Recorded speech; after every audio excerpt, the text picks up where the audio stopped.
Hi there, my name's Mr. Wiggleton, and I'm actually the producer and janitor here at the Heikadelic show.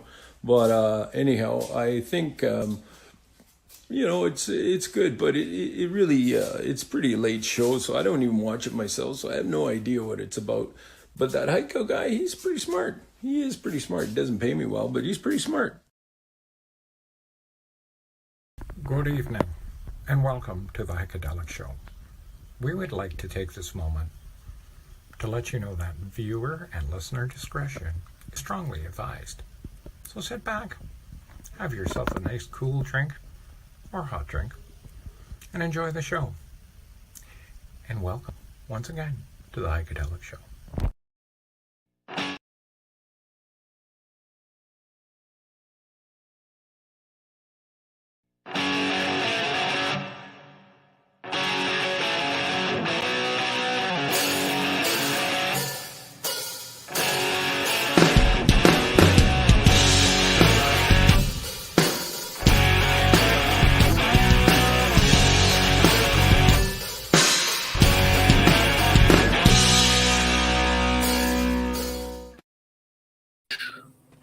Hey. We are here. How's everybody? Nice to see you guys. Good. Welcome everybody to another edition of the Heikadelic Show. Monday night at 9:30 when we get dirty. So, Hike, do you remember that guy crossing Niagara Falls and he did it on the tightrope? Yes. So it was this big, long steel tightrope. So I imagine if you went with your finger and you went, boom, you would hear that kind of sound we're hearing. Yes. And if you folks don't know what we're talking about, we have heard this funny sound in the background, and we're trying to figure out what it sounds like. It could be, and that's pretty good, Rango. That's pretty good. I think so. I think that's what it kind of sounds like. But, Yeah. it could be other things like... Hey, this is Spiffy Vengeance, and I'm reporting for the Heikadelic Show. In behind me, you can see the War of the Worlds going on as we speak. It's amazing. It's a light show.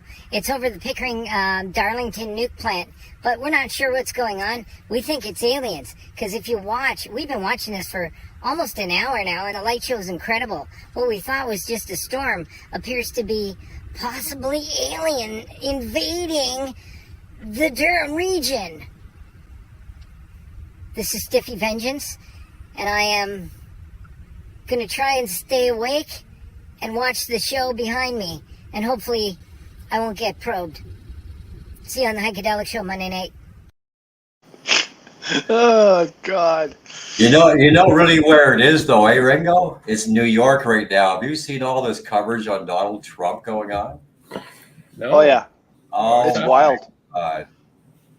Tomorrow is the big day for Donald Trump, right? How much of it right, have you yeah. guys seen?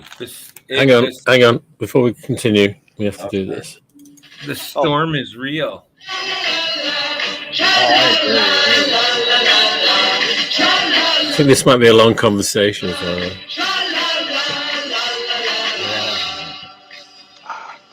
George, you can interrupt us with that song anytime. Okay. I didn't want to be rude, Right. you know. I was brought up Yeah, right. you know, just yeah. I happened to catch, just from scrolling, him actually leaving Florida. Yeah. Yeah.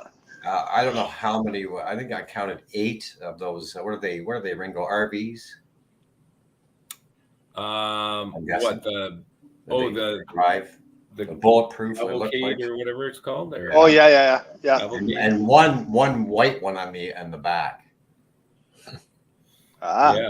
They Maybe covered that's even friggin' air coverage of him landing, and I'm guessing helicopter. I don't know.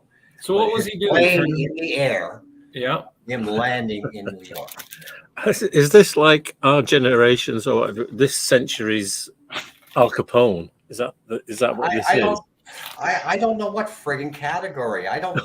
It's just a joke. It's a No. circus, isn't it? it's an absolute circus, and what it is he stated in public that he's going to run for the next election, Right. and all those bastards that didn't want him in, that got him out and put the puppet in, Right. they don't want him back in, and they're going to do everything possible to keep that man out of office. You know what? I'm of that.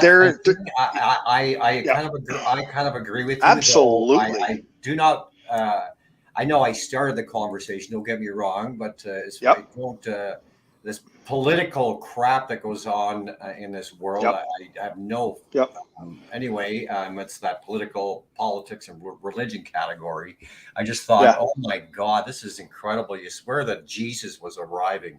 The way that they're Yeah. carrying on, or They are the crookedest bastards on the planet. I- All the governments. It's just a shit show, and they will do anything possible against the law or not to get their way. And they do not want Trump in office, and they're trying to put him in jail now. business They want him- side, you know what? I don't know. I'm Yeah. not Mr. Wise Man, but I always kind of dug the way that his business, the way that he does things. Ringo, you could maybe hone in on that more than I would. Uh-huh. The business side, Uh-huh. I always thought he had it together. I think to some degree he's a lunatic, but to others, I mean, Well, that's what I'm wondering. no, like I don't. Some of his stuff is radical. He's not. Not But- the politician but but we are too. Like we have thoughts, right, of things that we would want to do out there and things to make it better for the people and blah blah blah whatever, right? So now what they've done is they've had lawyers and politicians become presidents and prime ministers. Always. That's the way it is. Yeah. And now all of a sudden you get a businessman, a guy that's how to make money, a businessman. That's what he is. Whether he doesn't have much class or whatever, but he's a businessman. And he got him into office. Right. Now, his way of thinking is so different than all the rest, right? Well, And now you picture yourself too. You say, okay, I'm just a schmo, right? Whatever I am, whatever I do, but I have all these ideas. And now all of a sudden the people put you in that number one position where you're in power and you can make decisions. right. We would also make decisions and people would look at us and go, Some he's of out of the his things, freaking mind. Some of the things that we Hey, are Kathy. aware of that he did, I don't disagree with in that. Like I said, No. here we are. We're going to talk. Obviously, we are talking politics, but Well, I think we are a little bit. what we're aware of. I don't want to get into those details, but No. and here's what I would say as far as Canada goes in that same category. And and I can't say I even like the guy, but I'll tell you what, Right. if I was going to have somebody run this country, it would be Mike. Is it Michael O'Leary? Kevin O'Leary. Kevin O'Leary. Kevin O'Leary. Uh-huh. Somebody of that guy. Some days I'd like to punch him right in the face. But if there was a guy that I ever thought business wise that should run this country, I would vote for that man. Yeah. And I don't vote, and I'll say that aloud. I don't care. Yeah. He's a smart man, actually. But well, this is why I'm saying about Trump. There's some that side of him. It sounded like he's done some when he was president. But he's been tainted with a lot of showboating and stuff like that as a celebrity, right? But what I don't get actually outside the political arena, this case with Stormy Daniels. So, he had an affair with her. Who hasn't? No, but he gave her, paid her off or did some kind of NDA and threw money at it. But what I don't understand, is I'm trying to understand the crime, Yeah. It probably happens a lot. If it was consensual and all of that. I'm no expert, but I think that there's a lot more to it than that. I think. Okay. Absolutely. There's a lot more that they've got against him. And I am of the thought. I'm not a political expert, but I am of the. You're innocent till proven guilty. I think. Fine, but there's so much smoke. For me, that there's got to be some fire somewhere. There's always. Let me take you back in time, guys. You haven't heard of John F. Kennedy and Marilyn Monroe, have you? Yeah, of course. I watched it on the news and asked my mum what was it all about.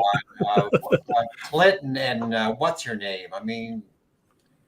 I don't know. Can we talk about something else? Because what about our mayor? Yeah, but this is about money. This is about money and calling elections fixed and rigged and so on and so forth. It's not having an affair with the celebrity. Right. There's a lot more to this. It's very, very complicated. The mayor of Toronto, that's why he quit, for God's sake. Yeah.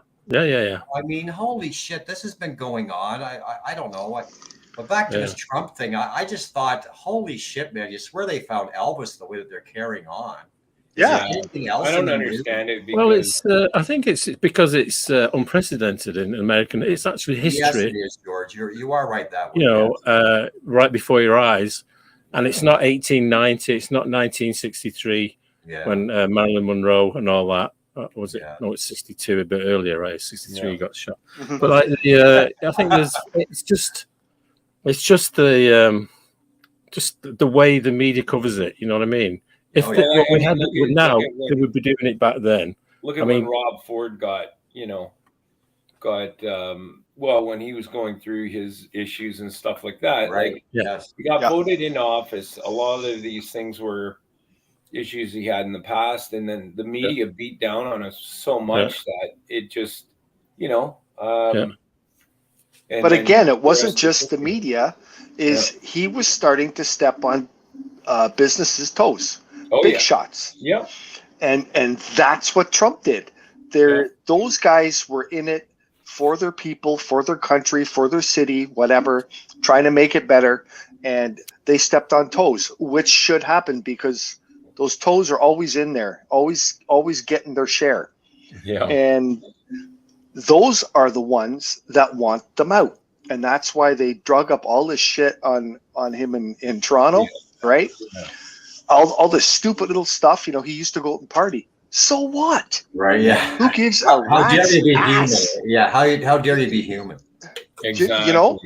Yeah, but then you listen, with the Trump case, you got to listen to the guys that are around him, guys that have done time for him. And, you go, they're not, there's something in there that's got to be looked at here properly. Once you get the circus out of the way. Well, I'm going to announce this live here on the air, but I've officially decided that I'm going to run for Prime Minister of Canada. I'll vote for it. Nice. Voice of an angel. I want to see your I'm gonna be platform. your driver. My platform is going to be take that fucktard out of there, right? Okay. What's your policy on aging disc jockeys? Are you going to look after them in old age? I want to see that on you. A retirement fund for disc jockeys. That's right. Well, our contribution to society. Pension. We kept them dancing for decades. That's right, George. That's right. You want my vote, Ringo? You got to come up with something. I'll have a platform and radio presenters. If you were in the entertainment business and you're actually fulfilling, with gigs and all of that, then there's a special pension for you. Oh, excellent! You got my vote then. Because I used to. People used to say to me like, "What do you do?" Blood rock sausage. Yes, blood rock sausage, and that's not the backside of the week, by the way. But so I'll save you a buzz there. Okay, it's up there.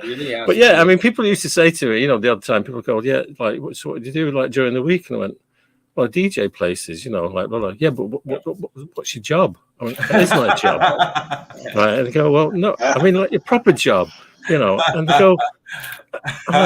they go, it's not a proper job, and I go, listen. I said, listen. What are you talking? A proper job. Let's say it. Let's say you've got a toothache. You don't feel good. You go to a guy who's got a proper job, a dentist. You don't feel well. You go to a guy with a proper job. A doctor. You get him sued in court. You go to a proper guy, a lawyer, because you're miserable. You want a good time. You want a happy time. You book a DJ. That's right. You don't have to be miserable, in pain, or anything like that. It's a proper job. You could have even said that you were a male prostitute, and they would have went, "Oh, okay." No, that's very true. What do you do? I used to get in radio. What do you do for a living? That's not work. That's not work. That's right. Yeah. What's your real job? One of those jobs that it's like being in a rock band or a band, right? It doesn't necessarily pay great, but it's a job. You fulfill a need of people. I don't think if you're doing something you super enjoy, it's not a job.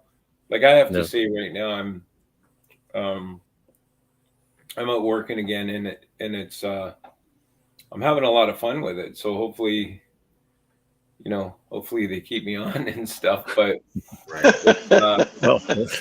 it's a lot of fun and great people. It's an experience that for now, so far, I haven't had one like that because the company I worked for many years, U.S. company, they were I always felt they were fear mongers, right?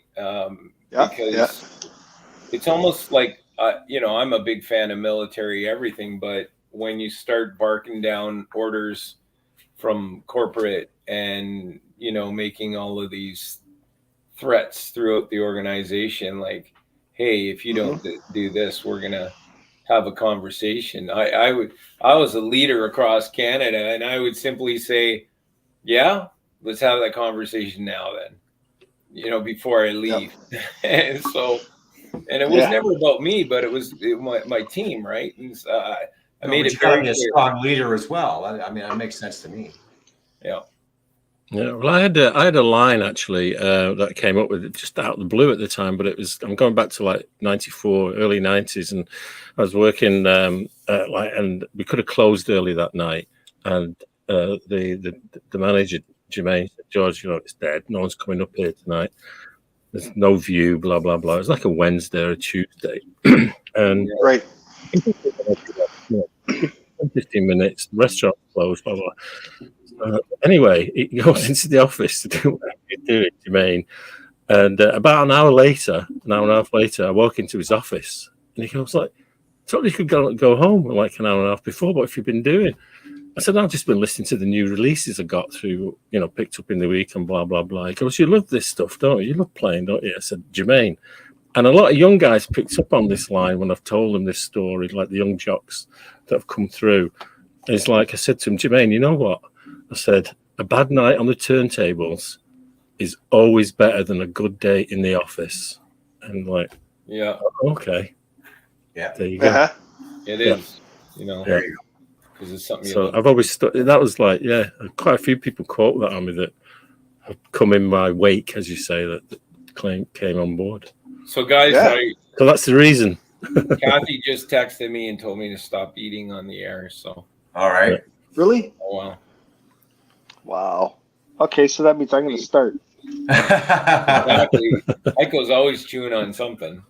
But Oh, okay yeah. to drink though, right? We can drink. I Kathy. had, We have all right. when I go vanish and take a little break, I'm gonna get some more of those frozen blueberries. Those are really Yeah. So you always Good have a for little you. bowl of nuts. good snacks. Yeah. What do you get? Yeah, just mix. yeah, I make it myself. Yeah, Right. mixed nuts. It's peanut spicy stuff. There's Skittles in there, pretzels, corn chips, you name it. Oh, perfect. I love it. All that stuff help you Nice. poop. Yeah. Do and you I get all just that at sit- bulk barn, or do you make it yourself? Like, No, I just no. I find, it's sad. I want to bash a place like the Bulk Barn is great. They got lots of stuff, Mm. but if you're buying special things that you like that aren't like mainstream that everybody buys, yeah, I bought a lot of stale shit there. yeah. And they Oh, tell you really? don't sample. And I told the lady one day, I said, look, mind your own business. I'm not sticking my hand in there, but I'm going to try this shit before I buy it because I bought a lot of stale stuff here. Mm. At the bulk bar. Right? Yeah, Right. I guess that's absolutely. right. Good to know Yeah. that. Yeah. Absolutely. Interesting. And I don't care what they say. I'll say either you're going to let me sample this before I buy it, or I'm walking out and I won't come back. I'll go to another bulk bar. I don't find it extremely sanitary. It never really was, because they have those flip things, but there's kids putting their hands in there, gushing in there. But one time I saw there was a beetle bug, No. and it crawled out of the almond bin, right? Uh-huh. So whatever. Extra protein. Jeez. And that can happen. But just the thing is, you don't want to buy a bag of stuff and bring it home and find out it's stale, which has happened to me a couple of times. Right. I agree. So, Find right? medicine. I support them. I like what they do. They give you all these varieties of things that you could buy. You can mix shit together. You do whatever you want. Yeah. But I'm going to try it before I buy it. Right. Just because it's in an open container. And, Well, that's just the stuff you'd say that's not mainstream. You wouldn't like go regular peanuts or something. And Yeah, I mean, well, I do put peanuts in my mix. But the thing is, sometimes stuff's been there for 2 or 3 weeks and no one's bought it. Or they buy a little tiny bit and now it's stale, right? And they don't want you to sample it either, right? No, they don't, but I do, and tough shit. so if you look at a bulk bar, right, and you look at all the stuff that's on the floor at the end of the day, like I wonder how many mice get in there. yeah, I've wondered that exactly. No. Get to the bottom mice, of the bin. nah, the mice don't get into that. They sweep all that up, and that goes in those little discount bags. Oh, okay. And sometimes you get a mouse in the discount bag, right? Well, they go after the flour and all that. They love that. I think you just answered that. Quit buying the sample bags, Heiko. Buy the real shit. Quit being so That's cheap. it. Well, I never really thought about that. But my complaint about Bulk Bar, while we're knocking them here, Watch out for the loss. you know what drives me crazy? When the lid won't stay back and it keeps falling down on you, the plastic lid. Oh, when you're trying and they just keep pinging back on you. I agree. It's like, sort these lids out, please, Mr. Bulk Bar. Well, Other than that, the other thing I is, find them fine. when you see this person walking along, opening the bins, looking down at them, coughing and whatever else they're doing, sneezing, just because of the reaction, opening it up, and it's like, oh my. But they were, during lockdown, they were, with times I went there, they were so thorough. I remember being really impressed how thorough they were. Like, they were pretty good, actually. Yeah, and they were you could only use everything once, and they were coming around cleaning. Like, I'm trying to do stuff, and they're already cleaning, So just give me my chocolate nuts. Well, you know what? Quite frankly, that should have always been done. When you go to a grocery store, somebody should be wiping the handles down on the grocery carts. Like, come on. They are absolutely fucking disgusting. Stop doing that. Yeah, well, they did it for COVID because they have to hire a kid to stand there and they have to get wipes and all that shit. So it's costing them to do that. So But I have to again, say, now though, COVID's not a big deal anymore, so it doesn't matter. So everything's back to normal, right? but we need the antibodies now. We can catch stuff that's not going to be as serious, so we need those antibodies. so Yeah. like at Metro, Because we're so sterile and pure from like the last 2 years. Yeah, we're all like, you know. I don't know. Yeah, well, maybe. But here's the thing. So I went to a bar on Saturday, right? And there's this guy in here, and he's drunk and whatever. Then it's like I'm in, I'm standing taking a leak in a urinal, and there's that divider thing, and he's on the other side of it. So then we're talking about whatever, and I walk over, I wash my hands. He doesn't wash his hands. Right. That freaks me out. It's like, okay, dude, you just tried to shake my hand, right? Yep. Like, yes. So then fast forward back to Blood Barn, right? You try to shake your hand in the. Hang on, hey, slow down. In the washroom. No, just outside the washroom. As you were leaving after. Yes. And he already shook my hand once that night, and that kind of grossed me out because it's like. Oh, I wouldn't. Yeah, I know. I would. Do you even fist pump? No pun intended. I don't pump anybody's anything. Oh, you mean fist pump? Ooh. Yeah. Ooh. No, I wouldn't shake somebody's hand that I knew that they didn't had washed their hands for fuck's sake. No, I know. It's bad. Yeah. Horrible. No, that's what you look at him when you walk say. into a bog barn and start fishing around to the bottom of the chocolate covered almonds, right? Yeah. Yeah, but see, that's what the scoops are for. Yeah. If you go by the rules, you lift the lid, you use a scoop. No hands should ever be in that bin. No. No hands should ever touch the food. It shouldn't. Theoretically, it shouldn't. Kids do because they're gross little bastards, the petri dishes. They are. No, it's not just kids. But that's when the lady should walk around and beat them in the back of the head with a club and to say, no, stop, don't. You only do that once or twice, and they won't do it again, will they? Wow. No, well, so, okay, but here we go. Thing, okay, now we're over to the snowflake side of because obviously. Oh my God! If people were a little bit more disciplined with their kids, we'd have less, Yes. Society. However, I was having a conversation with somebody this weekend. It was actually the guy who didn't wash his hands. He was talking about. He might be on the show tonight because I said, "Hey, check us out." Good. So if you're out there, hey.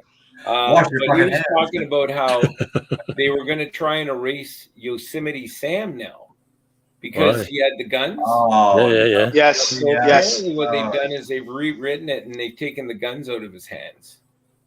Why? Like they've redone some of the videos and taken his guns out. Well, they put sparklers in his hand. I have no idea. I'm going to look it up because now it's like you're starting to mess with, what's next? Like I'm still bummed about Mr. Potato Head. Oh yeah, people, you cannot change history. You learn from it. Correct. Changing history, what's that going to even do? Hasn't Sam got the Second Amendment? No, how can you do that? It's stupid. The whole thing is stupid. You can all y'all go and y'all, you know what to do. Yeah. But it's like get a life, get something else to, be more productive in life, and just don't be a snowflake. Well, you know what? That's just it, though. Where you can't find the words. It's like, you get a life. Oh, I can find the words. It's just, we're trying to make this show a little more. But then you hurt people's feelings. There you go. People get offended. Oh no, you can use. Don't get me wrong, all those words, but it's like, because they're so sensitive. God will understand easier, I guess, is what I'm saying. Yeah. Why bother? But we're destroying society. I wonder. Okay, if we were to fast forward to say 30, 40 years from now, which probably none of us will be around, unfortunately. Well, the screen will be blank. This screen will be Oh, yeah. But I wonder what society will look like, Yeah. So, but you know what? Here's what I will say now that since you put it like that, I did not, maybe it's because of age, but you know what? I think I am very thankful in the time that I was born because I got to see the landing on the moon, let's call it that, instead of going there. Yep. But anyway, Yep. the start of classic rock and roll, technology. I mean, very thankful for the fallen. Don't get me wrong, but in my age group, I did not have to go to war. Yep. In that aspect. I'm good with the time that I've been here. Yeah. I was having a conversation with the cashier at a store the other day. I don't know how we got into it. I think something wouldn't work. And it's our age. Yeah, and you just say it was like, and I just come up with that line, like she said, I have a love-hate relationship with technology. I think we all do, love it when it works, hate it, blah, blah, blah. And then we just went from there going like, I'm thankful to be older now. I wouldn't like to be like 20, 25 now, the way things are developing and everything. And it's true, We had, it's kind of, but I mean, to the moon, I mean, I saw a thing today where they announced the crew for the we have a Canadian going. Yes. Finally, after all these years, a Canadian gets to go to the moon. Oh yeah, that's fantastic. Yeah. That is fantastic. Yeah, but I thought, hang on, can't you find somewhere else to go? We did that let's go to Uranus, right? Yeah, but you're going to find like old junk from the 60s up there, for heaven's sakes. But George, do you know why they're going? Why are they going? They're going to land on because the moon. You guys hear? They're testing new technology and a new ship to go to the moon because they're going to go to Mars, and this is the only reason why this is going on. That makes sense. Yeah, and they want to make like a moon base, like a launch to Mars as well. Yeah, that makes sense too. I get that. Yeah. Hey guys, it just seems kind of funny to, I mean, why did it stop? Why did it stop? I don't know. I know that was kind of weird. Hold that thought. Hey folks, it's time for George's backside, my favorite part of the show. So sit back and have a look at his backside. And you can catch George out in the clubs, DJing, that's right, flipping those discs, and whatever else he does. But hey, right now, I just want you to focus on his backside and come up with some answers. I was just thinking then, actually, it's too bad that Dark Side of the Moon doesn't have a hard backside to show with all our talk of the moon and everything. We could have, kept it going along. To be a black out, we just have to show black. That is Dark Side of the Moon, too. Yeah. Last couple of weeks have been easy. This might be easy, but I'm going to step back anyway, no matter what. Well, okay, Junior. I know what that is. That's good old Marilyn Monroe right there. Okay, but who's the artist? Yeah. I'm thinking that's the picture that made her so famous. Yeah, it's iconic. It's iconic, right? Unbelievable. Rod Stewart. Wow. We're having that conversation again. Yes.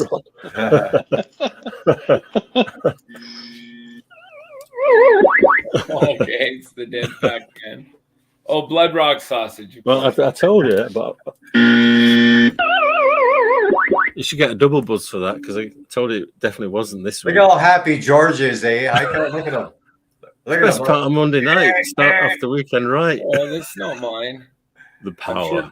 I'm sure Kathy can get this if she's still. I'm sure Kathy will get it. We have a few people on there, just not saying anything. Okay, is this an American band? It's not an American band, though. Okay.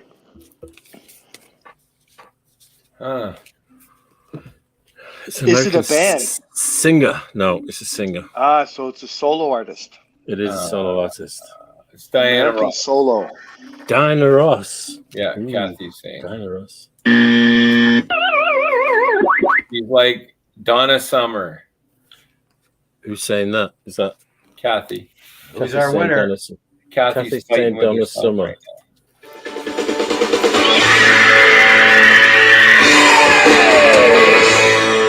You're right. I knew Kathy Wow. would get it. I knew Kathy would get Kathy it. gets a star. Wow. Look at that. Is that like 3 weeks in a row now? Or is that more than that? Well, I knew who it was, but I said I wasn't going to say anything. Right. Disco I think artist. I know. I was just about to say something there. Your George has been trying to pull me into the disco shit, and here's a sign. Here's a sign of it. Holy shit! Yep. That's especially for you, Junior. Thanks, Just to annoy you. hey, I will say, since we'll have a minute on it there, look, don't get me wrong. It sure friggin' made its mark when it came out. Holy shit! It was like Donna Summer was the queen of disco to me. She I was wouldn't just. use the word queen ever, but anyway, outside of that, Well, no, you have to be male, right? Sorry. The queen of disco was a guy called Sylvester. or are you that Rod Stewart song, Georgie? Georgie, oh yeah. Or dare I say the killing of The Georgie? Killing of Georgie, parts 1 and 2, yeah. Yes. Wow. Yeah. No, but it did. People were taking friggin' disco dance lessons.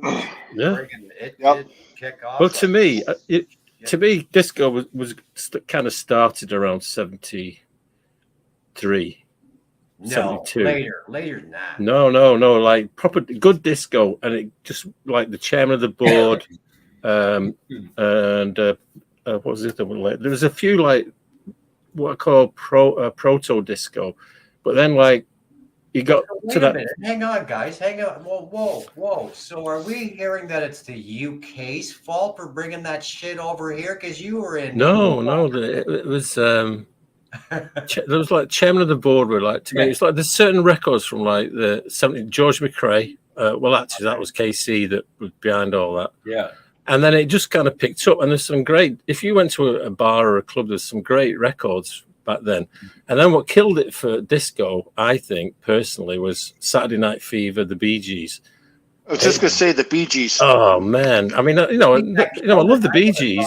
So don't get me wrong, but it just all went south after that. I don't know what happened. Where did it go after disco though? It went to metal. No, it kind of went into. I mean, disco was still like a dance music. I mean, the Studio 54, which was still doing okay in the early 80s when disco was dead, but it was still disco music. It just took on a different kind of, genre. It just it evolved. But some of the dross that came out, and then all the trouble, or Grease, all that stuff. Yeah, I don't know. I try to like the 80s, right? Yeah, the 80s were interesting because you had all the hair bands, and they tried to find their way from going, from a very hard rock band and then to this sort of almost because disco went into that dance track stuff like Tiffany and all that kind of stuff. That's why that came later. Yeah. Tiffany would have been could you right? Yeah. Could you guys imagine if the Banana Splits got into disco? That would have been something. Right? I bet you there's a disco version somewhere of that. Probably. Well, look at Disco Duck, how popular that song itself was. Oh yeah, Rick Dees. Yeah. But that was But I mean, when people, I think it was Linda Clifford when the record came out, and it did well. I think in like '79 because I was at Piccadilly Radio for a bit. And it was a disco version of Bridge Over Troubled Water. It's like, and it did well. I thought, this is just terrible what they're doing to disco, and some of the other cover versions that came out, it's like awful. And that was the death of disco, because that's what people sort of thought it was. But there's some fabulous, Donna Summer with Giorgio Moroder as a producer. Yeah. Bands like The Tramps. There's some great stuff out there, Chic were a disco band, but you can't say that they were fantastic. Some of their tracks were just brilliant. Good times. Yeah. I don't know about you guys, but some of those names. Chic. Oh yeah. You see, you had to again. I used to have this discussion with people back then who like the West Coast sound or whatever. Going, that's proper music. I said, of course it is. I said, but to experience disco music, you have to be you can't listen to it on the TV. You can't listen to it. Certainly not back in the 70s. We didn't have the audio facilities. Right. But I go out. The stuff I hear that I'm playing at night, and I listen to it on being played on radio in the day, and it does sound like crap. But you got to be out. You got to be out there, in a venue with big speakers, a crowd, and boom, see what it does to people. That's the only one. Yes. Yeah. So I understand why you wouldn't like it on the radio. I didn't think it sounded great on the radio. Yes. Or the TV. So it makes the atmosphere and whatnot too. But no, I said, it definitely freaking made its mark. It killed the Bee Gees. I like because I loved early Bee Gees. Yeah, but it killed the Bee Gees. The band. Oh well, they're still going strong. Well, they were for a long time afterwards, I should say. I mean, their disco stuff. I think they're one of the few bands that had hits in like 4 decades, something. Certainly in Europe, maybe not so much over here. I really dug their early stuff though. Yeah. Incredible harmony. Yeah. Incredible harmony. They're amazing. Certainly was. It's funny. I never was into that music, but through family and friends and stuff, we used to get together with these this other group of people. Yeah, and 2 of them were English ladies. One was a blonde, one a brunette, and they were freaking hot, and they loved the Bee Gees. Oh yeah, so, I like they were dancing to it, and they always wore really nice clothes and stuff. So it was always fun to watch them dance, and it was like, all right, I guess I'll listen to it while I watch them. When you're a young punk and you don't know any better. Well, there is that part to it, yeah. And I would have to say that as that young punk in the booth, they had the best seat in the house. Yep. So. What I can't deny, George, is I could say it as much as I want, but probably a lot of the disco songs that I really do know, and I can't say I know. Honestly. Really?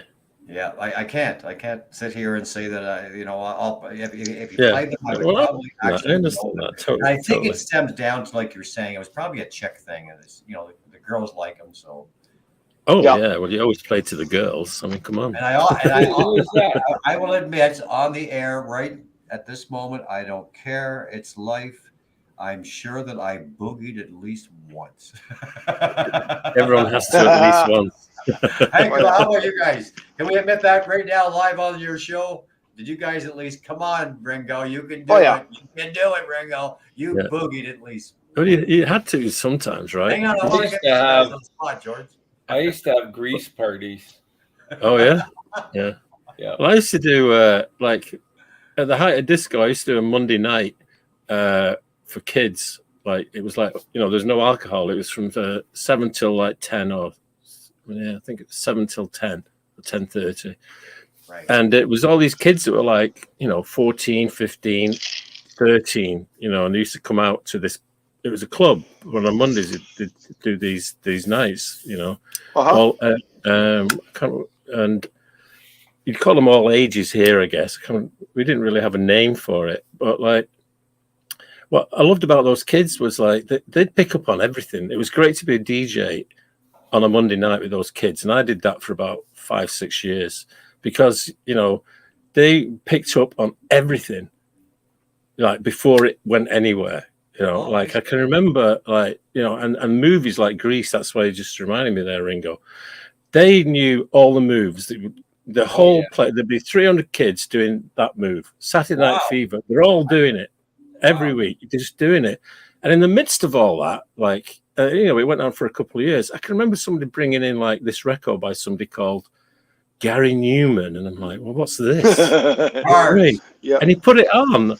Give it a shot, and boom! I thought, wow. I can remember somebody bringing in like the Human League, and I'm like, well, what's this? Never heard of it. And it was great, for that. The kids were just fantastic for finding these songs, and it was brilliant, So that's why I have a very fondness for that kind of music in that era. Well, it makes sense. Yeah. When you become sort of you are more of an influence than you realized, and even radio, because you're out in the public playing these songs that did influence why they became hits and so on. So Yeah. have you ever realized that there was more vital than you think? You might think I'm just one guy and DJ in the middle of a bunch of whoever's, but it's more vital than you think in the time. Yeah. So I think we have to have a look at this. This is DJ Fails compilation. Okay. Oh, geez. Oh, DJ Fails compilation. Lots Okay. of that, trust me. I'm not in it, am I, Ringo? Yeah, me either. I Don't should be play. I might be in it.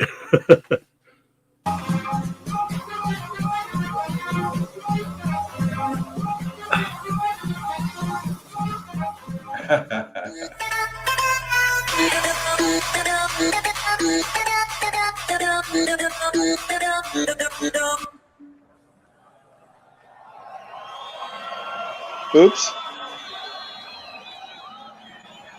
What a great producer you got, George. He finds all these things there. You and I know. Probably doesn't find me. Look at that.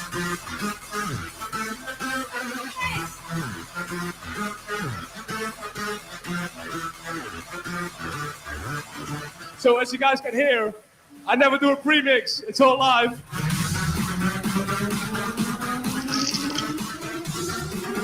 Make some noise! Wow.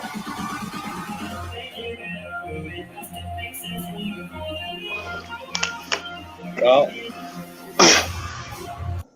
I see nothing. But see, that's Did you know that's that no. digital signs seize your audience's attention much more than any other types of static display?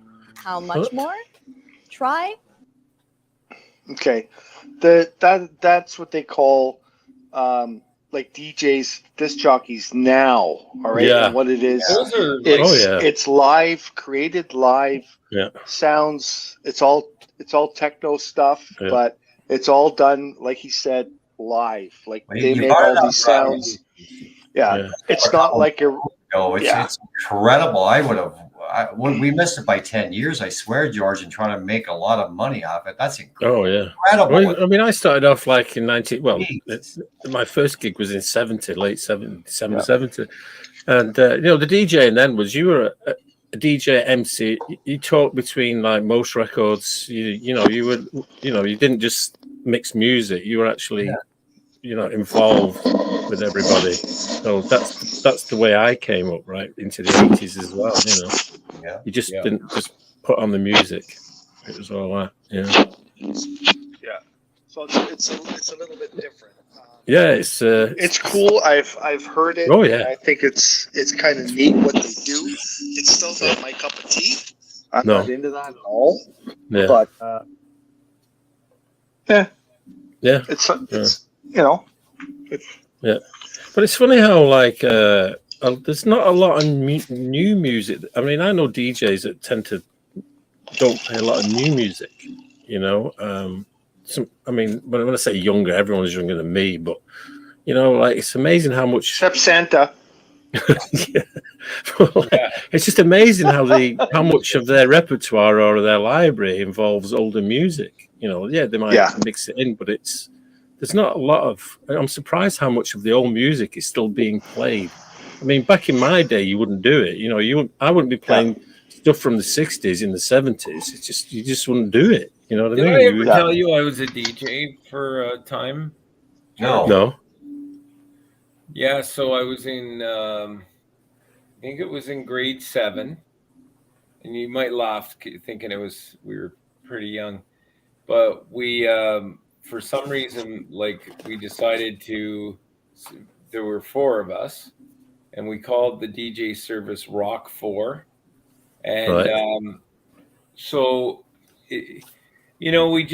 We had some ideas. We wanted a big production. So what we did is we took 4x8 sheets of plywood, drilled holes in them, took Christmas lights, made all of these kind of really cool lighting boards that were controlled by There you go. That's switch. great.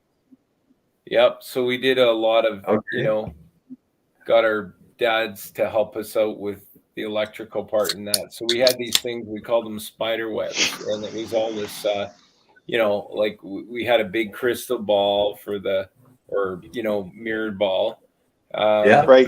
And then we had all of these So in a gymnasium, you would hoist it up, and there were all these sort of boards with Christmas lights, and we had all these so you'd have a small array of Christmas lights, and then a bigger ring and a bigger ring. So we had it all well lit, strobe lights, cop lights, the whole bit. And again, we're in grade 7, right? Who knew? And so we started to get asked to do the school dances, and then we got invited to do weddings. So by grade 8, kind of mid grade 8, we were doing a lot of gigs, a lot of wedding gigs, but it was a pretty cool production when I think back to it. But it was all turntable. We didn't have CD players back then. Yeah, but that kind of the lighting show that really made it though. It was a great atmosphere. Oh yeah, absolutely. Like it was better than a lot of the professional shows. Absolutely. Yeah, and then all of a sudden we start getting for weddings like $1,000 and $1,500, and we're in grade 8, right? So, oh wow. Yeah. So that's good. Then I was actually at doing a wedding one night, and in grade 8, I think I had a full-on beard. And I had a sport jacket on. Of course, I'm in grade 8. But this 21-year-old woman tries to pick me up. No shit. Yeah. It was kind of like I was like, oh. So my buddies were like, did Ringo lose his virginity to an older woman? Yeah, no, it didn't happen, but it was quite interesting. But it was, like. It's like being in a band or anything like, I think if you're a really good DJ in that, I mean, you're going to attract all kinds of people, right? Like a lot of women, maybe select gentlemen, but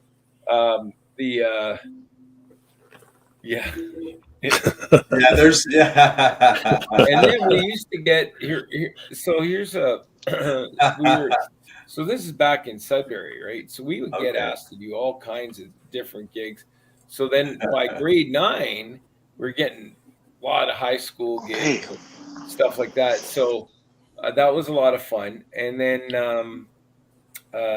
we got asked to DJ every month at a recovery home. So the recovery home was like for, people that have, trying to find their way, or addicts and, all kinds of different folks. But that was a solid gig. And we get. That's cool. I think we so get. Did you show up with a buzz on? What's that? Did you show up with a buzz on? Be honest. No, not like we didn't even know what a buzz was back then. Not like kids today, right? Getting friggin' 12, but no, back then we weren't. I think for me, the whole drug and alcohol thing. By the time I was in, I don't know, maybe. I don't know. It's all a haze. Honestly. That's fair. At least you're honest. I'd be the only kid though in high school walking around with minimum $500 in my pocket. Wow. At any given time. There you go. So I graduated from working one of those guys. Okay, that's not a bad thing. Oh yeah, like it was through gigging and other things, and nothing nefarious or anything like that. It's just I wasn't into flipping burgers for the rest of my days, and but gigging back then, that was incredible money. It was we'd go out do play for 4 days or 5 days. We'd get an easy $4,800 to $5,000. Then if we decided to do a week, we'd get $7,500. Right. Like, and we're kids, right? So yeah, a lot of fun.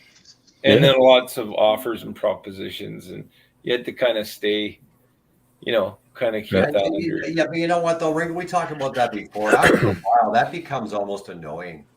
Yeah. No, seriously, it does.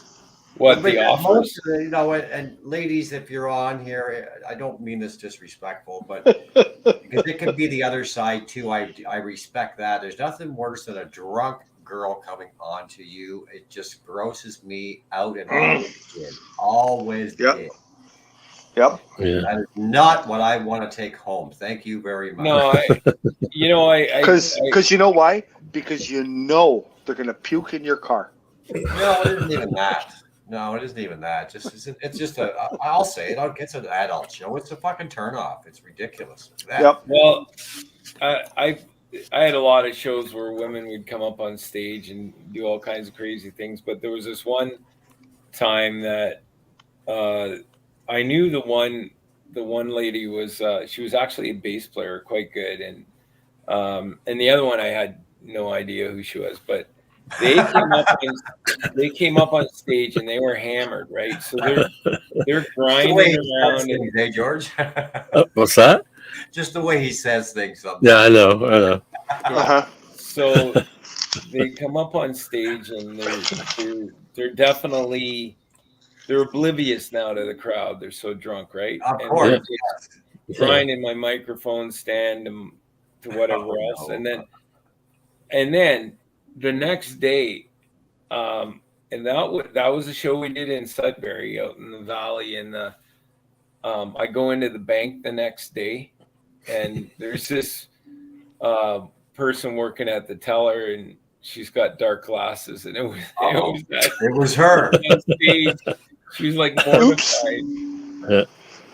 And I'm like, oh, don't worry, I won't say anything. Yes. And here's the other iron. Her husband. Her husband actually was one of my employees. Oh no! Nice. Wow. It was kind of fun. Not gonna lie. So I mentioned that before when we had the male strippers in about that it was all the people that ran the town there, the girls, all the clerks and everything. So when I did see them, and they knew I was the DJ at the club there, they kind of have that look that you're kind of caught. Can I help you? Can I help you? You know. I don't know if it's out or not yet. I don't know. Maybe Kathy would know, but the music hall is doing a remote. It's like a male review. I think it's like what was that show? Chippendales? No, the male strippers. The oh gosh. Oh, the Full Monty? Tatum, whatever. Full Monty? Is it that one? No. Full Monty. No. Either way, we don't care. It's male strippers. Yeah. Yeah. No. Exactly. Yeah. Magic Mike. You gotta point Oh, okay. All right. Yeah. Magic Not Mike seen it. show. Not seen And it. I think you can buy tickets for it, and I believe so while the hall is in being finished up, and that the owners are actually working on some remote gigs, so it's pretty cool because it's like a Magic Mike show. So thanks, Susan. Hey, don't get me wrong. The girls, they have a better time than the guys do when it comes to that going on. They're definitely wild compared to the guys, right? And much more interactive. Yeah. Like I remember being on my review. I've ever had. What? Nothing. I didn't say anything. We used to go to the strip clubs when the male strippers were there. We go sit at the bar. Oh, there you go. And you can't sit there more than 15, 20 minutes, and you got chicks hanging off you. If you don't get grabbed, you're ugly. Oh my God. Oh my God. Yeah, really. Eh? It was like if you get kicked out of a male strip club. Ugly. Yeah. It was like holy shit crazy. We used to go in Pickering down by the nuclear plant there every Wednesday night. For real, and respect as well. Yeah. Like I'm not saying they're pigs, that they have a great time. They just do. Yes.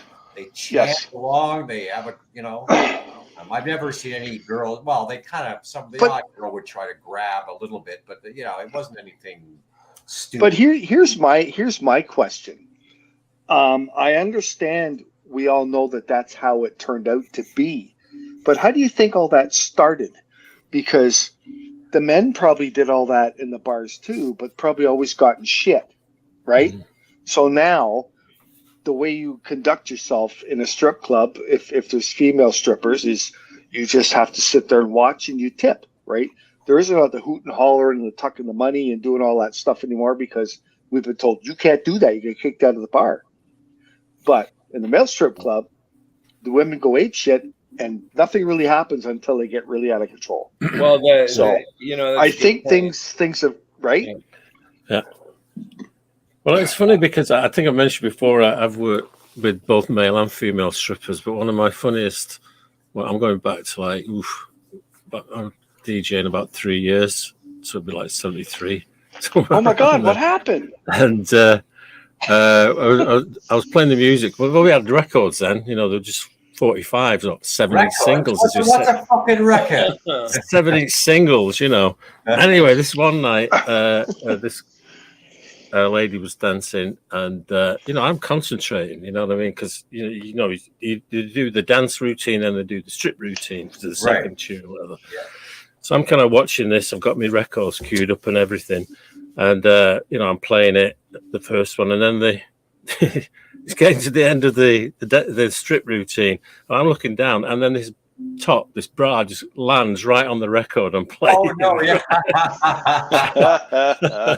Right, and I go, uh-oh, like that. Yeah. So then, like, you know, I can't remember what I did at some point, but I had to return it because she just went off to the side of it. So what am I going to do with this? Yeah. You know? So I won't tell George, you. But anyway, she gave that to you on purpose so she could come back and see you later. That's yeah, right. I think so. That might have been it. Yeah. Hey, trust me, Heiko, hanging with strippers is not what you think it is. No, because I actually did. I did go back. I did go back there, knock on the door, and sort of go, "Excuse me," you know, blah blah blah. And I have to go now. You know what I'm talking the about. record's going to end. Junior. Yeah. There used to be a strip club in Oshawa called Bobby Joe's. Yeah. So it was right underneath where Ringo had his office. I know it well. Yeah. And my buddy and I, we lived there 3-4 nights a week. Oh, easy, no. Right? Oh, yeah. So we got to know all the ladies that worked there. Sure, yeah. We got to know the waitress. We got to know the bartender. We got to know the owner. Yeah. And we became tight, right? And we were never the real dicks like you see in a bar. The guys get drunk and are stupid, and the cat calling and all that shit. Earlier on, Anyway, go ahead. Yeah. We were there for a good time. We were respectful. We loved to laugh and have fun. Yeah. And if anything was said, we're making jokes and having a good time. So the owner was in a pickle one day because they had a house. The bar owned a house in the south end of Oshawa. It was a side split, and it had been converted. It had 9 bedrooms in it.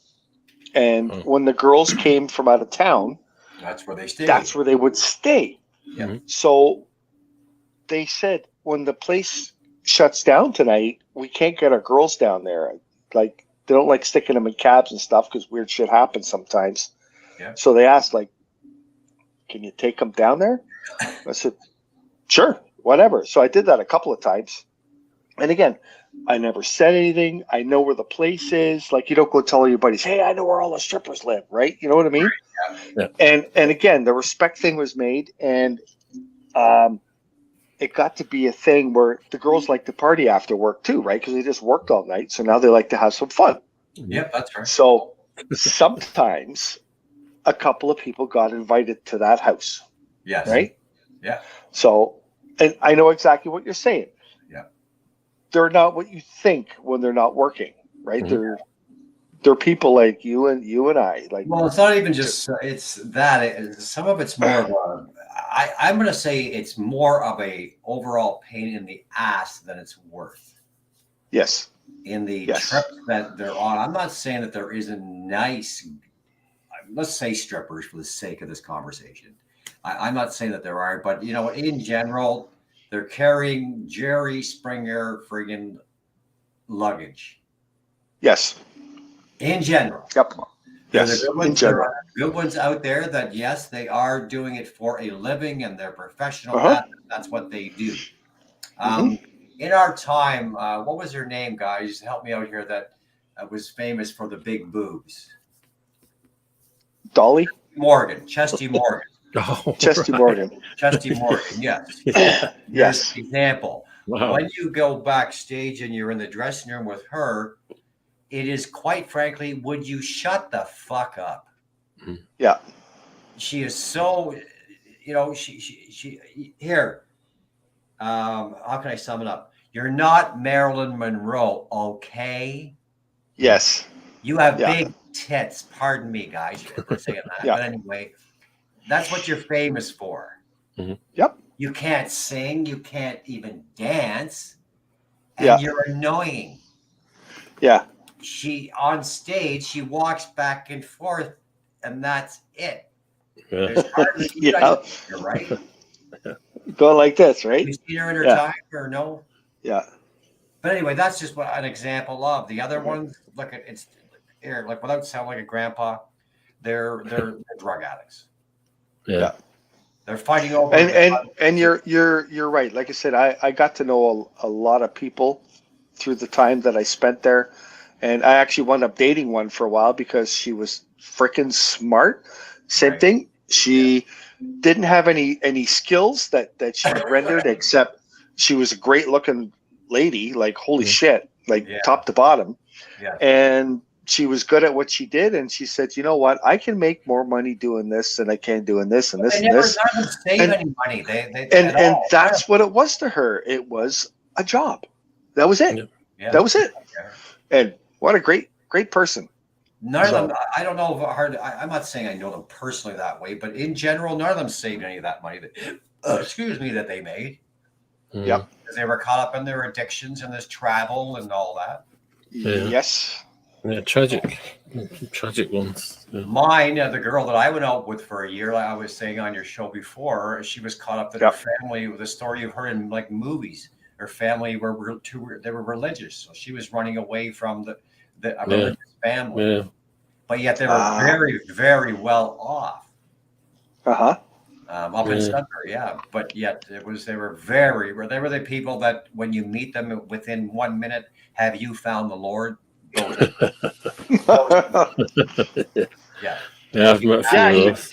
He's in here. Let me get to him. So, and I said to her, I said, well, it doesn't mean go be a stripper, but boy, are you being ever rebellious? Yeah. But she was caught up in the money and all that. And then later she said, when I got rid of her, anyway, I'll just put it that way.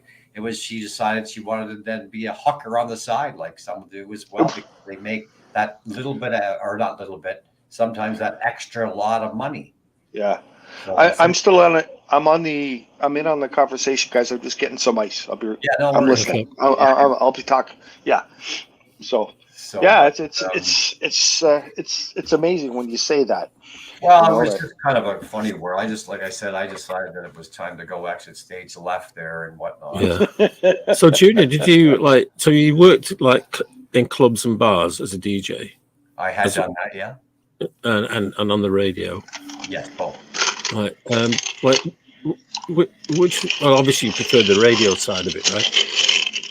When we talked about that before, there would have been a time I would have thought so, but no. I would say as far as enjoying, it was a tough road to say that I enjoyed it more, but I kind of did. Outside of drinkers and drunks, the fun part was out DJing. Yeah. Radio was just, I think it was that thing. It was more of a job, and it wasn't as fun as I thought it was going to be. No, I know. I mean, I had a few skirmishes with radio, both over here and in the UK, and I would get so far, and then, like you say, it's not as much fun as you think it is. You know, it is not, and it's a brutal business, and I mean, it's. Yeah.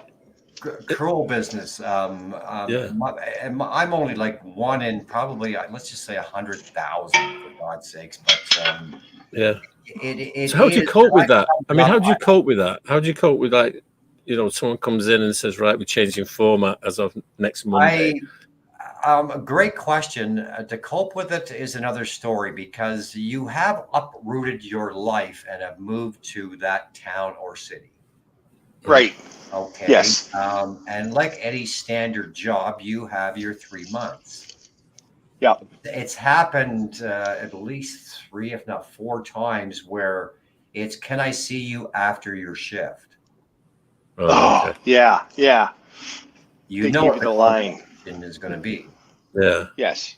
They have no, well, I shouldn't say they don't, but it's that business, not personal line. But Yeah. for God's sakes, you have spent 3 months in a city town, you know nobody, you've uprooted your life, and now after just a 3-month period, it's too bad, so sad, have a good time down the highway. Yeah. It doesn't matter. Yeah. Yeah. I mean, that's not right. So how do you bounce back from that? I mean, like, I don't know if there's a. How do you get to go? Okay, I've got some demos there. I'm going to send them to this station and that station and see what comes back. Well, that side of things, George, I'll tell you, I got tired of the amount of demos that needed to be sent out just to get employment in radio. Period. Cassettes across just Ontario alone, because we had both AM and FM radio was happening. Yeah. But when you try to apply to FM, well, you only have AM experience. Right. You would get that side of things, right? Right. Okay, Junior, tell me. I'm really curious. What's the difference? AM and FM. You're speaking into a microphone. You're doing your thing. Why is there a difference between AM and FM? Well, it was only because of the signal that you were getting in most cars was only available in AM sound. Like a mono kind of signal in AM. Yeah, right? well, you're correct, Ringo. You're bang on. You were getting. But so how does that change the experience of a DJ or a person who is on the air? Oh, it's just an asshole. Whether it's AM for saying that you. I was going to say there is no difference. It was just a lie. There is no difference. It's like Ringo's. You just dealt with that. It'd be like you don't have the experience in that, so that's why. Welcome to the Heikadelic show tonight, and tonight we have Junior, and then of course we have George's backside.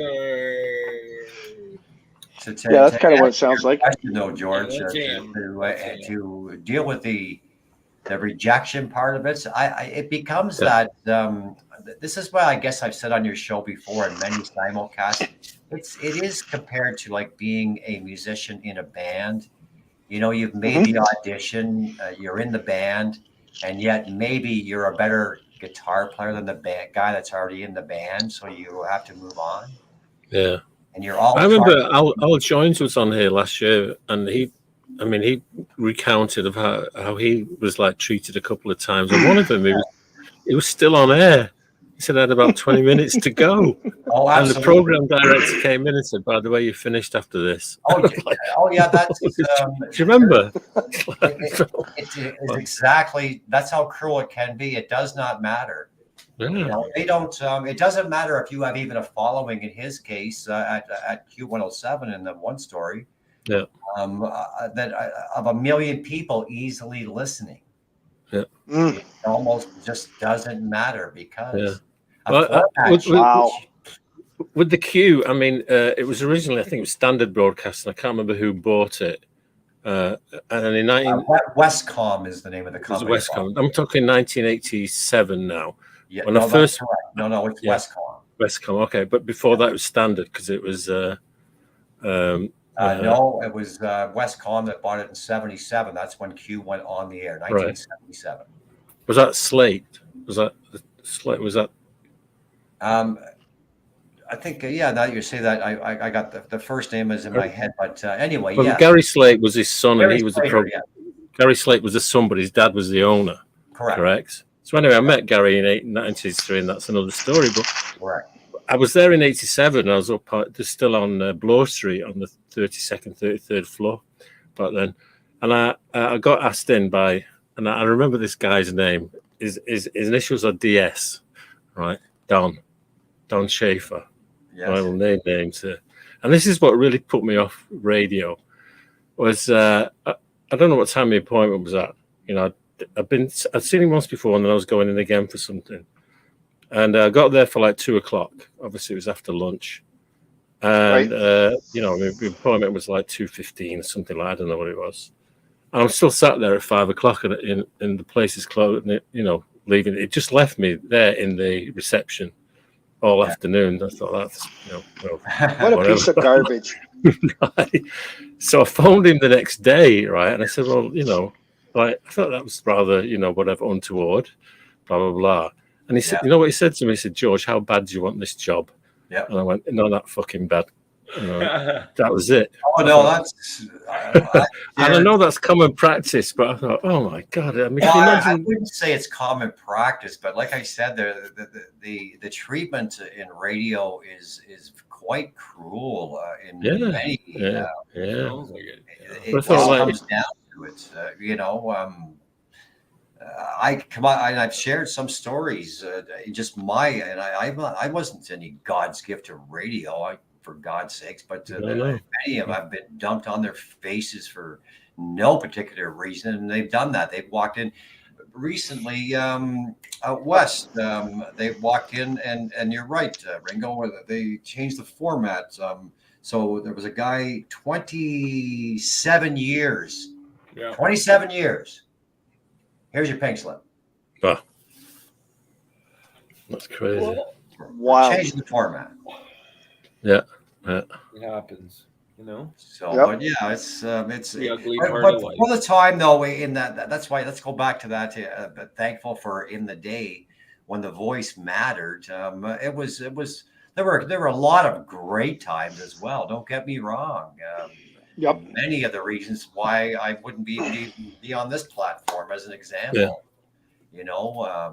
And the rock stars, people that I've been able to meet, travels, and all the stuff that's behind me, for God's sakes, is all attained to the entertainment industry. So it's almost the song that what's his name, Sinatra wrote. Regrets I have a few. My Way. Yeah. Actually, I didn't write it. It wasn't. I hate to be pedantic, it was written by Paul Anka, a Canadian. Yeah. Yes. Did you not know that? It's Paul Anka wrote it. I remember that name. Yes. Paul Anka, Diana, I think. Yeah, he was big in the late 50s, early 60s. He actually wrote My Way. That was his song, and Frank recorded it. But it's not actually Frank's song, yeah. Who's coming to Casino Ram? I'm excited about for a change. Chicago. Oh, right, okay. Oh, they're coming back? More to go to see Chicago. It's going to be a strange lineup now, though, because of things that have happened to the band. Half of them are everybody, whatever. But if I didn't say, did I say that earlier? They did a lovely tribute to Leonard Skinner at the CMTs there just the other night too. So that was really nice to honor them. Mm-hmm. Yeah. Yep. Another good band. Well, it was a nice tribute because they're all gone to heaven now. So yeah.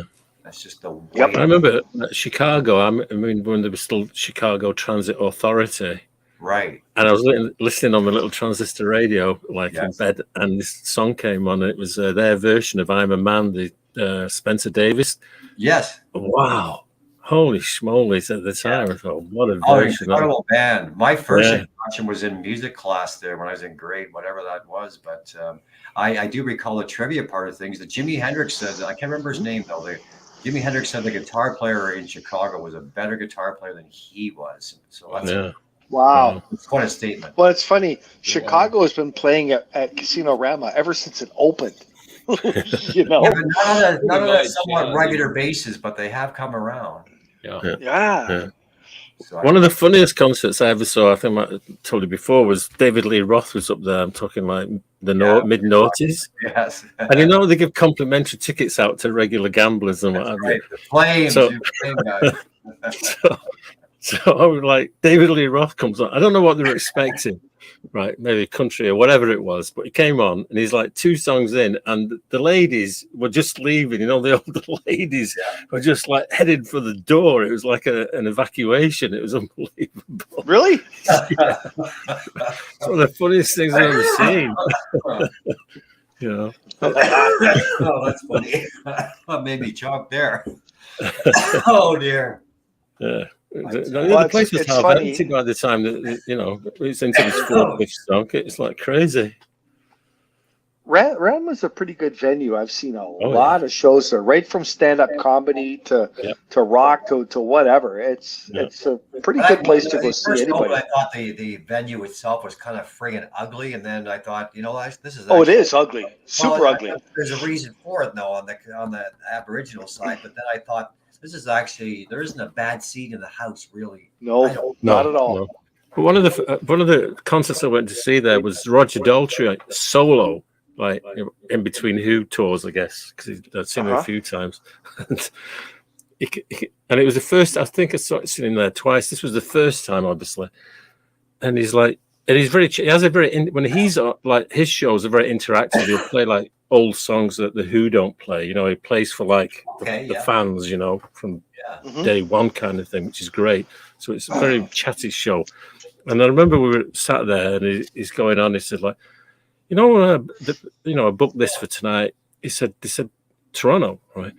And so fucking hell, fuck me, the way he talks. He goes, so we land in fucking Toronto, right? He said, and then we get in the car, and we're driving, and he goes, and we're driving. And it's like, the Toronto airport, it's like 2 hours. I thought we were in Toronto. Oh, I see what you're saying. Yes. Yeah. Wow. Yeah. So I thought it was quite funny. But anyway.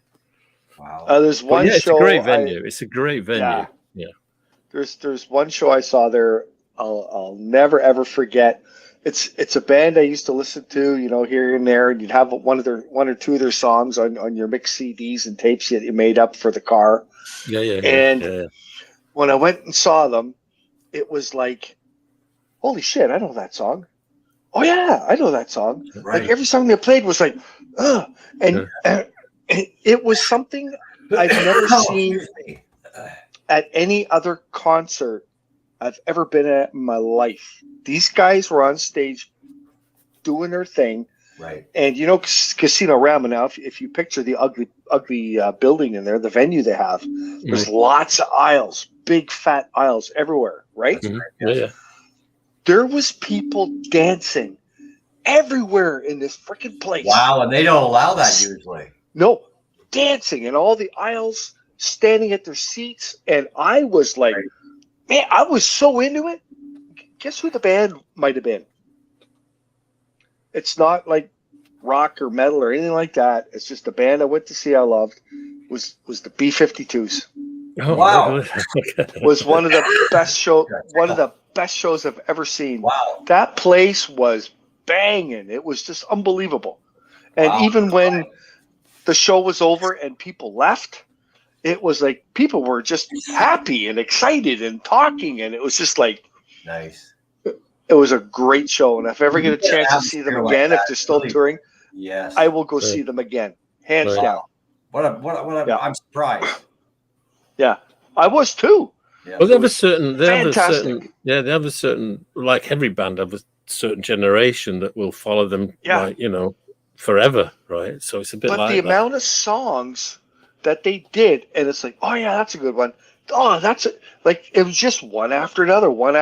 And for me, I know like Rock Lobster. That's it. Yeah. There's like 2 or 3 songs you remember, but that I couldn't believe the people dancing in that place. Love Shack, yeah. But I mean, to me, like, I mean, I don't know how many times. I'm like, Your Rush is my Who junior, right? And like Liz will say to me, like, you got, I'm going back over the years now, and she'll go, you don't see the Who. You saw them like 2 years ago. You know what I mean? Like, what they're doing different. I said, well, nobody wants the new stuff. Yeah, I get that. Right. But to me, it's just like, well, why are you going to see the same old stuff, right? And I went, yeah, but it's like following your favorite soccer team. You know what I mean? If they're in town, you have to be there. You feel like, drawn to be there. You know what I mean? And that's the way I feel about them. You know what I mean? I've got all the records. Well, because I was like I 13 when I bought the first one as an ex jukebox record. But anyway. Myself, the stories that Neil Peart wrote with Rush's music. Yeah. To share it to people, it would be like almost like I remember Dave Grohl saying in an interview was always like, "Man, you don't get it, man. You got to check this album out. Listen, he's talking to you, man. And this is pretty cool." And but anyway, yeah. And to take things like who talks about the hemispheres and the Dionysus and Cygnus X1 and and puts it into some kind of a collage of a story told of going into the year 2112 and so I'm very intrigued. Well, that was the same thing for me with the Who, because when they started, I don't know, they started a bit earlier, but when this was getting some kind of national recognition, it was like 64, 65. So like you're getting the Beatles, the Rolling Stones, like, even Rolling Stones are doing I Want to Be Your Man, the Beatles are doing, She Loves You and all that kind of stuff. And then suddenly this record came along and it wasn't really about anything like that. It was like Can't Explain. And another one came along, I Can Go Anywhere, Anyhow, Anywhere. And I'm like, wow. And then my generation, they were like different records to me. You just kind of get in tune with them. It was and political. That was followed. It was positive political stuff, it seems. Yeah, well, and then there was Substitute. If you look, and then there was I'm a Boy. And then there was... but we know that's Pete Townsend. Yeah, and I just found that fantastic because it wasn't the usual stuff that the other were putting out, all those 60s groups, like the Kinks, as good as the Kinks are, but it was still, I'm still tired of waiting for you, and all that. And it's just great. And that was the appeal to me, and it never left me, and I just followed them ever since. He's a good actor. I think Roger Daltrey's a great actor too. Yeah, he's done yeah. His solo shows are great actually, because it's just certainly for yeah. I mean, I even saw him in Ottawa when he was doing his Tommy tour. I would suggest, oh, really? Yeah, because I was working on the night he was playing in Toronto. This is going back about 10 years. He was playing on a Friday night, right? And I thought, well, I don't want to go on a Friday night. It's one of my regular nights in the bar, right? So, but he was playing in Ottawa on the Wednesday. I thought, there you go, I'll go to Ottawa, kill two birds with one stone, have a look at Ottawa, have a book into a hotel, watch the concert, and have a look around. Yeah, and that was another good show too, because it obviously didn't sell the place out. He was playing at the Senators, Scotiabank, right? So we got there. I mean, I don't need to be near the front, you know what I mean? So I'm up, in the seats, and because they hadn't sold, I guess, a lot of the tickets, half tickets, it's just like, come on down, you know what I mean? So everyone kind of swept down. Great night. Great night. Yeah. There's a thing you guys actually know. You know what? And I don't. How many shows, concerts you think you've actually seen in your lifetime? I have most of the tickets. I have all my tickets too. And I just went through some of them the other day. I'm looking in your at lifetime. You think you have all your stubs, really? Yeah. There's only a few I'm missing. One of them's OMD. I've got Cat Stevens from 1971, which wasn't the first time I saw him. Something about this the other night. It was 50p. Really, 50p. Which was like, what would it be? I don't know. Wow, yeah. I've got the Who. What's a guess? Pardon? Is that an amount of money? Yeah, 50 pence. It was like 50 pence. Sorry. Yeah, it was a time when everything was transitioning in England. We were going from pounds, shillings, and pence to decimal, so everything had two prices on it. So it was the ticket itself was like you'd have like in brackets the new money and the old money, and 50p was half a pound, let's say. All right. Yeah. So and at that time, I reckon there was $3 to an English pound. Jesus. And that was half that. So it'd be like a $1.50 back in 71 to go and see Cat Stevens. Nice. Pull it out. I had a brain fart there. I have a poster, George, somewhere that the Who opened for Herman's Hermits. Oh wow! Think of that. That's something right there. Open for Herman's Hermits. True story. Look wow. Nice. That doesn't go. Wow. Yeah. That's probably when they were trying to break into America, right? So yeah, they were doing those of that too. Yes. I think.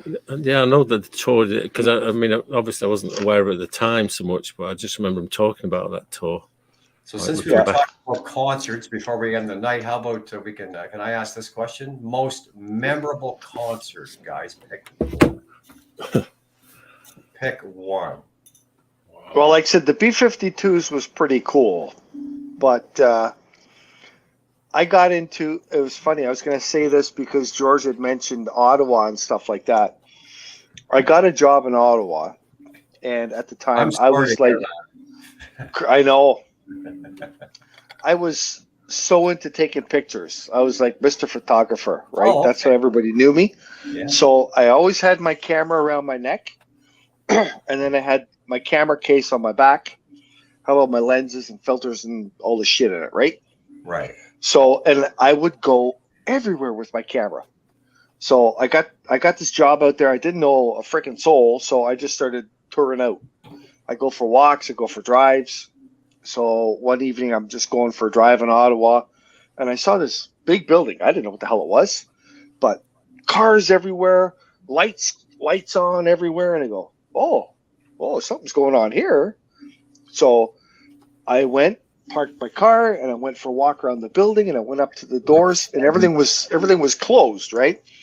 And I tried this one door, and I looked up, and there's a guy inside, and he looks at me, and he almost like, oh, and he comes zooming over the door, and he opens the door, and he goes, "You a photographer?" I said, "Yeah." Right? And he goes, "Come on, hurry up, you're late." Hey, right? Oh shit! And, cool. yeah. Whatever, right? Okay, so I'm following this guy, and he takes me into, it's a fucking stadium full of people, and he takes me right to the front of the stage, and he leads me there. And I'm like, what's going on here? You know what it was? Judas Priest. Oh, Nice. Wow. Judas Nice. Priest. You had And it no was a media show pass, where no the shit, nothing. Yeah, the curtains open up. There's all this smoke, and you kind of hear the guitar sounds and stuff. And there's this giant, in the middle of the stage, giant amplifier. Oh, sorry. Just an amp. No, it was before. I think it was before Eddie. Okay, sorry. Go ahead. Giant amplifier, right? And you hear all the sounds, and all of a sudden the amplifier opens up like a big door. Oh, and he comes out on a bike. On a Harley. And he takes the microphone and sticks it right in the pipe and just starts cranking on the throttle, right? Oh, and the people went mental. Wow. And I'm like, this is cool. Wow. How bad for leather tour, probably. Oh my God, it was awesome. Yeah. Wow. Good times. Good where was that? What venue? Where were you then? In Ottawa? It was in Ottawa. Okay. In Ottawa. The stadium. It was in the mid-'80s. Oh, okay. That's a great story. I love it. Yeah. I love it. So you had no media pass. No, I had nothing. You just happened to I love that. I just had a camera. I was a schmuck with a camera, and the guy saw that and was like, "Oh!" It took me right in. That's a great story. That's fabulous. Yeah, fabulous. That's a great story. Lots of fun. A few of those just by wearing my radio gear. But George, how about you, buddy? Is it going to be a Who concert? No, actually, funnily enough, the concert I remember like feeling really. I mean, you know, there's different concerts you enjoy for various reasons, but the concert that I was just like, I don't know, it was just magic. Was actually in October of 1973. I've still got the ticket. All right, and I used to just buy concert tickets close to the date. You know, in those days you could buy a ticket. That's right. And it was it's a venue. It was a venue a bit bigger than Massey Hall. You know, maybe half again. You know, something like that. Okay. Yeah. And they had like you know, you got your floor level or the stalls as they call them in England. Your circle and then the balcony way up there. Yeah. So I just go along and buy tickets to see people from the balcony, right? Because you know, it didn't really matter. So I went one Monday night. I thought I'd go and see these guys because they were doing really well at that time. They're pretty new.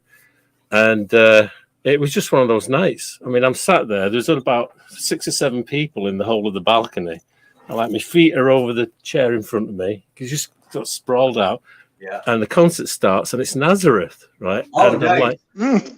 And you know, and it was just one of those nights. It was just magic. absolute That's why I'm magic. asking.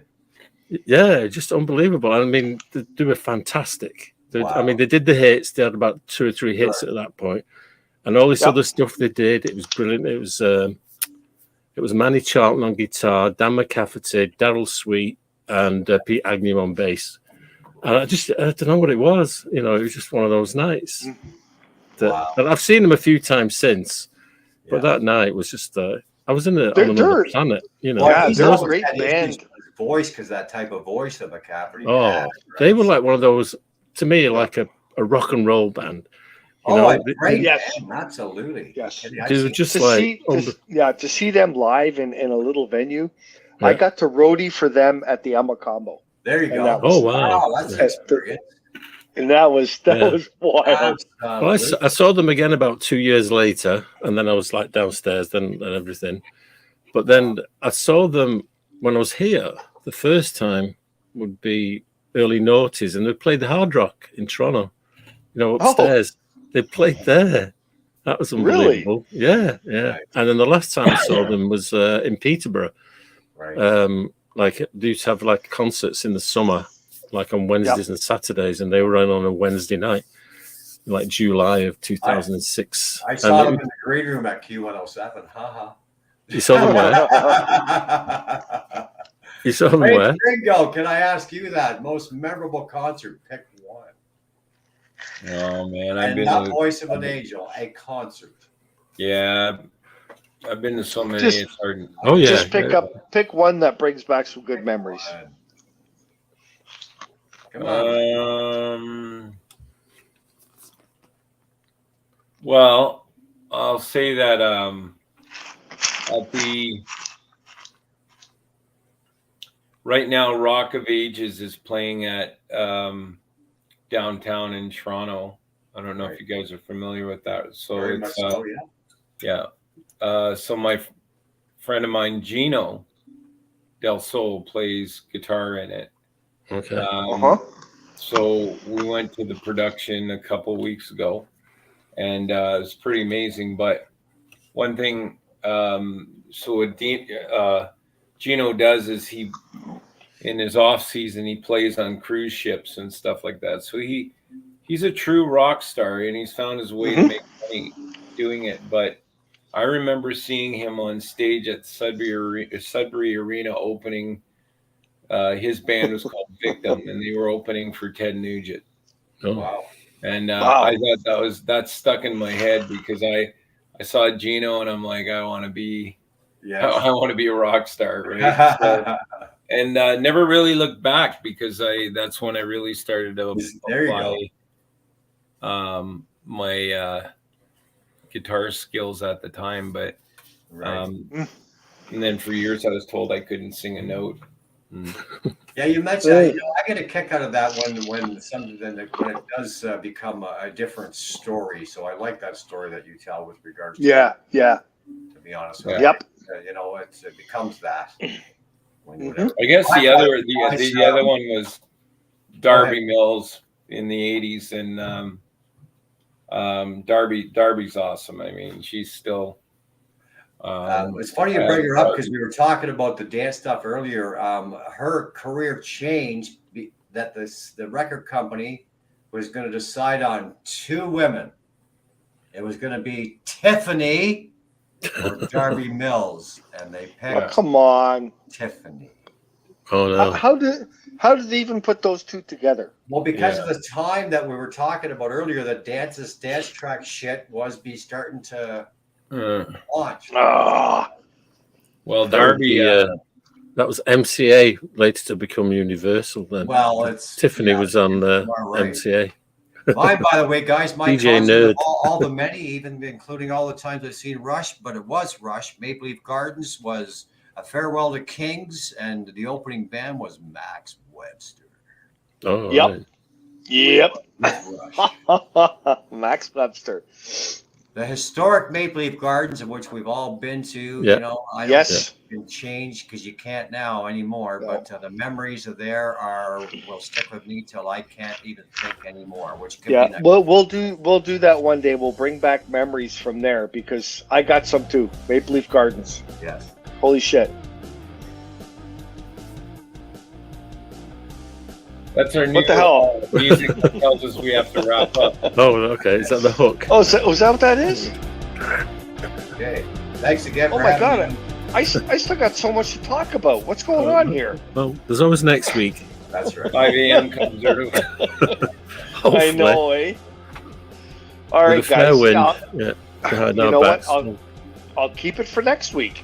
Okay. Our fans were short this week, though. Like you said, you saw a whole bunch of them online, eh? Few of them, yeah. I must be Yeah, scaring it's them all like- off. It was the politics at the beginning. Well, the only ones I'm going to thank is Kathy and Susan because they're troopers and they hang in with us no matter what we talk about. No, it was a great night, guys. Thanks again, Junior, for being with us. Thank you. And thanks, George and Ringo. You guys rock, man. You're the best. I couldn't do it without you.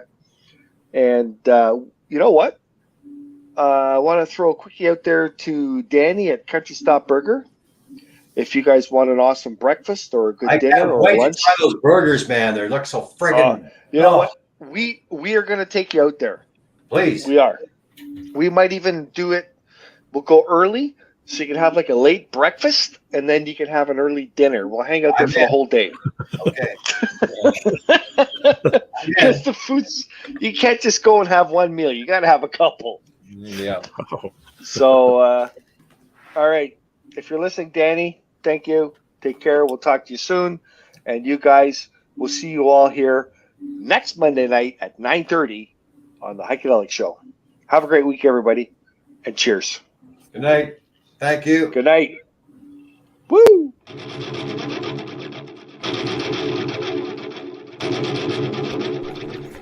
Well, that's another wrap for the Heikadelic Show, folks, so time to get dirty. And don't forget, listen in next week on Monday night and every Monday after that for the Heikadelic Show at 9:30 Eastern Standard Time.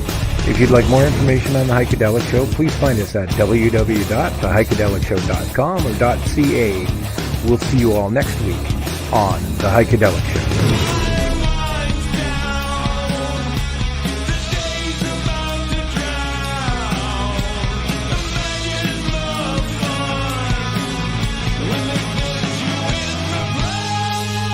If you're interested in becoming a sponsor for the Heikadelic Show, it's easy.